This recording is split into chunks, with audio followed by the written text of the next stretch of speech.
कसं काय आणि राम राम पाहुणा मंडळी. काल होती संकष्टी आणि झक्कास असा मस्त हलका फुलका बेत झालाच पाहिजे नाही का, म्हणून मग मी केली होती मैसूर रसम आणि त्यानंतर गोड असा टेस्टी हा केळीचा शिरा, चपाती व भात पापड.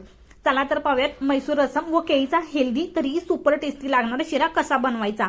पहिल्यांदा आपण पाहूयात मैसूर रसम कशी बनवायची. Let start. चना डाळ गरम पाण्यात अर्धा तास मी भिजवून ठेवली होती. कुकरला 5 ते 6 शिट्ट्या करून घ्यायच्या आहेत.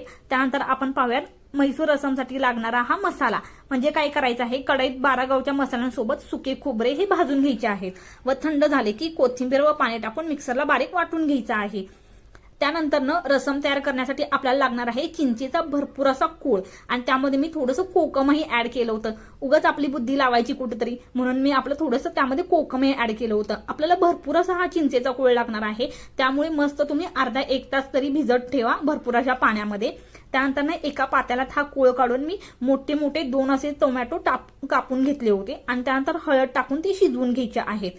टोमॅटो एकदा शिजला की मिक्सरचं वाटण यामध्ये ऍड करायचं. मीठ, थोडा खट्टा पण असा घालवण्यासाठी, म्हणजे जो आंबटपणा त्यामध्ये आलेला आहे चिंचेमुळे तो घालवण्यासाठी गुळ टाकायचा आणि त्यानंतर पुन्हा 10 मिनिटे शिजवून घ्यायचा आहे. डाळ फेटून घेऊन रसममध्ये टाकायची आहे. मस्त भरपूर कोथिंबीर टाकत मोहरी, हिंग व कढीपत्त्याची वरून फोडणी द्यायची व 5 मिनिटे पुन्हा शिजवून घेऊन तुमची टँगी अशी रसम तयार आहे. आता पाहूयात केळीचा शिरा कसा करायचा, तोही हेल्दी. इतका भारी लागतो, तुम्ही नॉर्मल शिरा खायचा आता विसरूनच जाल.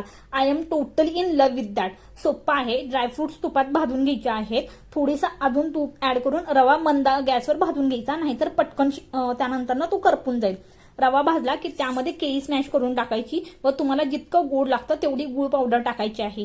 हे शिजवून घ्यायचं, सतत हलवायचं, नाहीतर मग चिकटेल पुन्हा. And here is the tip. पूर्ण दुधात न शिजवता 75% पाणी व 25% दूध असे मिश्रण घेऊन रव्यात टाकायची, म्हणजे दूध फाटणार नाही. पूर्ण दुधात करूच नका, नाहीतर शिऱ्याची पूर्ण वाट लागलीच अशी समजा. शिरा शिजला की त्यामध्ये केशर दूध टाकून एकदा फिरवून घ्या. तुमचा अप्रतिम स्वादिष्ट हेल्दी शिरा तयार आहे.